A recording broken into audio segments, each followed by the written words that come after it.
எல்லாருக்கும் கொஞ்சம் சந்தேகமாக இருக்கும். என்னடா அவன் ஆன்மீகவாதியாக இருந்தவன் இப்போ ஆட்டம் பாடுறான், பாட்டு பாடுறான்னு பார்க்குறீங்களா? ஆன்மீகவாதியாக இருந்து நல்லதெல்லாம் நிறையா சொன்னேன்.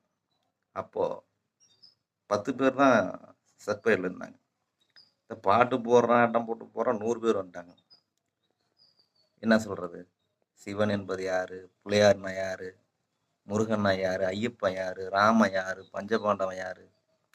இதெல்லாம் கேட்டு புரிஞ்சு தெரிஞ்சு எல்லாம் உணர்ந்ததுக்கு அப்புறம் தான் வேணாம் அவங்களாம் அங்கேயே இருக்கட்டும், அதனால் அப்படியே வந்துட்டேன். நம்ம மக்களை திருத்த முடியாது, அதனால் அந்த நிலைகளை அது அப்படியே இருக்கட்டும். நம்ம வாழ்கிற எந்த மனுஷனாக இருந்தாலும், எந்த ஞானியாக இருந்தாலும், எந்த சித்தனாக இருந்தாலும் சாவமாக போகிறது கிடையாது. என்றைக்கா இருந்தாலும் ஒரு நாள் பிரிஞ்சு தான் ஆகும். அதனால் இருக்கிற வரைக்கும் நல்லா சாப்பிட்டு நல்லா இருந்து நல்லா இருக்கு நல்லதை பண்ணிட்டு